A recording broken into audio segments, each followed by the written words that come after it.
जय श्री कृष्ण। सवार सवारना આપણે સવારે 5 વાગે ઉઠી ગયા તો આટલું બધી અંધારું હોય। બોલો જો કેટલું અંધારું હોય। આખી જો આમ લાઈટો દેખાય આપણે આ બાજુ જોઈએ તો આપણો હરખું જો બત્તીનું અંજવાળું પડે ને આમાં આખે એટલું અંધારું હોય તો સવારમાં આપણો વિડીયો હરખો ન આવે। આટલું કાળું હોય કેમ કે બહુ અંધારું હોય ને આપણે સવારમાં એટલે એટલું અંધારું હતું। અમે એટલા વહેલા ઉઠી ગયા। પછી આપણે લઈ લીધી ગાયું કેમ કે ગાયું તડકે બાંધવાની હતી। આપણે તડકો જોઈએ એમ ગાયુંને પણ જોઈએ ને થોડોક તડકો, એટલા માટે આપણે બાંધી હતી ગાયું તડકે। એકને લઈ લીધી, પછી આપણે બીજીને લેવાની બાકી હતી એટલે એને આપણે લઈ લઈ। આપણે સવારમાં જોતા હતા તો રોજડા નીકળ્યા છે, દેખાય આઘા જાય દેખાય 5-6 રોજડા નીકળી ગયા। આપણા ઘઉં હોરવા તબ નીકળી ગયા હો। રોજડા જોવાની મજા આવી, બધું મસ્ત લાગતું હતું જોતા હતા। આપણે ઘરે બીજા નવા મહેમાન આવી ગયા કેમ કે 2 તો ગાયો હતી પણ આપણે ત્રીજી ગાય આવી ગઈ। આપણે ત્રીજી ગાય લેવાની હતી લઈ લીધી। આ ત્રીજી ગાય આપણી ઘરે આવી ગઈ। જો હાલી આવે છે ને અસલની છૂટી હાલી આવી। પછી આપણે બનાવી નાખી સવારમાં ભાખરી કેમ કે નાસ્તો બાકી હતો એટલે ચૂલો હરગાઈ નાખ્યો। ટાઈટ બહુ હતી એટલે તો પછી ધમાકાદાર ટાઈટ હતી તો આપણે તો ચૂલો હરગાવીને તાપતા જાય ને ભાખરી બનાવતા જાય। અહીંયા બધા છોકરા સિરાવા બેસી ગયા। અમે સિરાવાનું કહીએ, તમે શું કહો એ કોમેન્ટમાં કહેજો। આવી રીતના બધા સિરાવતા હતા, ભાખરી આપણી બનતી હતી, છોકરા બધા સિરાવા બેસી ગયા સવારમાં। પછી બપોરની સાથે થતાં મને તેમ થયું શું કરો તો રીંગણાનું શાક તો ખાઈને થાકી ગયા। તોય પછી તો મને એમ થયું કે હાલને ધરાડ કે આ એતના પપ્પા કે મને ભરડ રીંગણાનું, એને ભરડ રીંગણાનું શાક બનાવી દીધું।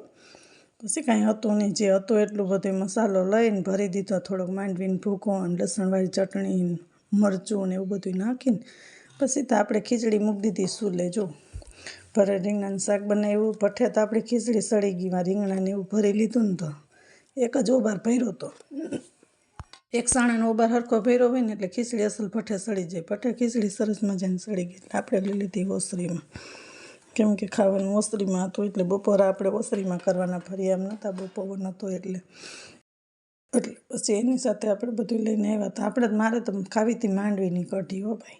રીંગણા ખાઈને થાકી ગયા હતા, રીંગણા ભાવતા નહોતા, મને તો બહુ ન મજા આવી એટલે મેં તો મારા હાટું માંડવીની કઢી બનાવી નાખી। આ માંડવીની કઢી આપણી બની ગઈ। જો પછી આપણે તો બનાવી નાખ્યું, જો આવી રીતના વઘાર નાખવાની માંડવીની કઢી। તમને કેને માંડવીની કઢી ભાવે એ કહેજો।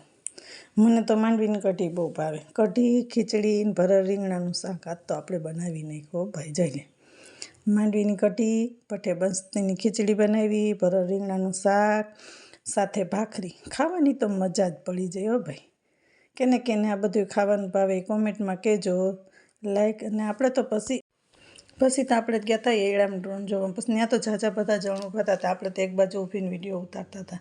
આવી રીતના ડ્રોન કાંઈક ઉડતું હતું। ડ્રોન છે ને એડામાં દવા છાંટતું હતું। અમારે એડા બહુ મોટા થઈ ગયા, વયસમાં નીકળે એમ નહોતું ને એટલે આવી રીતના ડ્રોનથી અમે દવા છાંટવતા હતા। તમે શેનાથી છાંટવો એ કોમેન્ટમાં કહેજો જરૂરથી। લાઈક, શેર ને સબસ્ક્રાઈબ કરવાનું ભૂલતા નહીં અને જરૂરથી કોમેન્ટ કરજો। જો આવી રીતના ડ્રોન છે ને આપણું નીચે ઉતરી જાય છે, પછી ત્યાંથી પાણી ભરવા આપણે આવી જાય, પાછું ઉડીને વયું જાય।